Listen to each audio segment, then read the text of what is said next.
Indigenous people have been in Iowa since time immemorial. For this video, we are focusing on an archaeological chronology in order to give a brief and cursory overview of a linear timeline of Indigenous presence in Iowa's archaeological past. It is important to note that today's Native American nations each have their own origin stories that explain how they came to be or arrived in a particular area, and that time is not always viewed as linear. Current archaeological evidence indicates that ancestors of Native Americans lived in northeastern Iowa as early as the end of the last ice age, about 13,500 years ago. Archaeologists refer to this time as the Paleo-Indian period.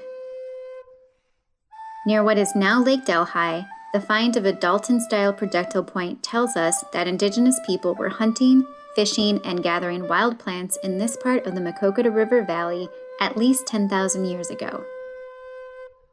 Late Archaic period stem points from over 3,000 years ago, associated with unfinished tools, indicate a long and likely continuous history of occupation.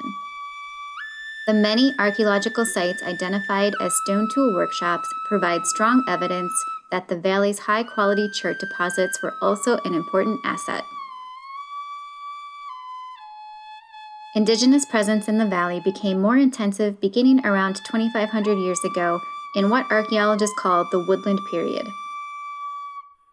Archaeological sites recorded from this period include camps with stone tools, pottery fragments, and evidence of horticulture, stone tool-making workshops, and a rock shelter habitation. There are also conical and linear burial mounds near Lake Delhi, which are usually associated with Woodland period cultural traditions. Evidence of a new cultural tradition emerges about 1,000 years ago. Archaeologists use the term Oneota to reference this distinct cultural tradition and its diagnostic artifacts like shell-tempered pottery decorated with distinctive chevron designs. Once seasonal camps transitioned to year-round villages, and agriculture and use of the bow and arrow both intensified. People from this time period lived in communities of bark-covered houses located along major rivers and grew corn, beans, squash, and sunflowers in their agricultural fields on the floodplains.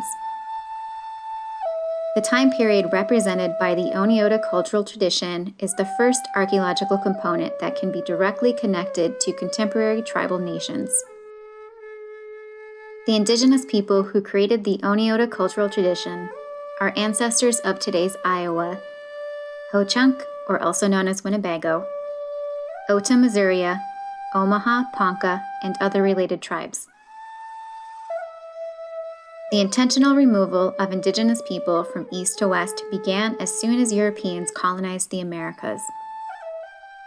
In the past 500 years or so, dozens of Indigenous nations are known to have lived in Iowa. Some of these nations had permanent settlements in the region, while others traveled through for hunting and trading. Later, others moved through during their removal. We cover this more in depth in our next video.